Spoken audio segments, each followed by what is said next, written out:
Basta mga kaboxing, this is Boy Kalawang TV.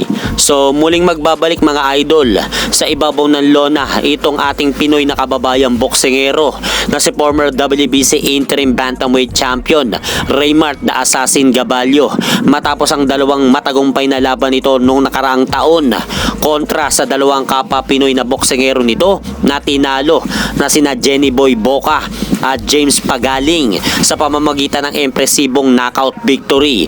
Kaya po ngayon mga idol, sa darating na August 31, muling aakyat ng lona si Raymart Gaballo upang sagupain po nito si Pawan Kumar Arya ng bansang India na may kartadang 7 wins, 2 losses with 5 knockout.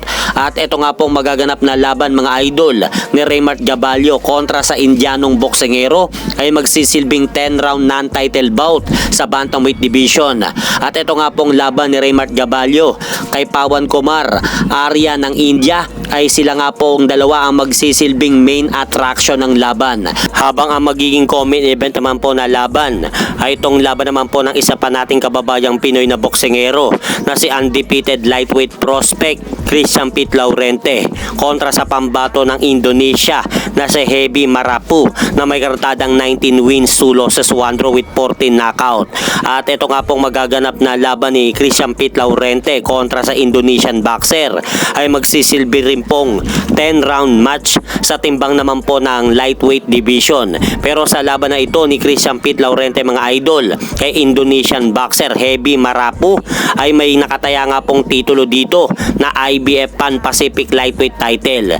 At gaganapin po ang laban nila Gaballo at Laurente sa lugar ng General Santos City. Kaya abangan po natin ang mga laban na yan ng dalawa nating pambatong Pinoy na boksingero sa August 31. At sa kakapasok lang po na balita mga idol, ayon nga po dito sa inilabas na report mga tol ng Ring Magazine, pinagpipilian ni WBO and the Ring World Junior Welterweight Champion the takeover Teofimo Lopez kung sino kila IBF World Junior Welterweight Champion Richardson Hitchins at WBC Lightweight Champion Shakur Stevenson ang unang lalabanan nito sa kanyang pagbabalik aksyon sa ibabaw ng lona matapos ang kanyang matagumpay na pagdepensa sa kanyang mga hawak na titulo nung nakaraang buwan lang ng Mayo.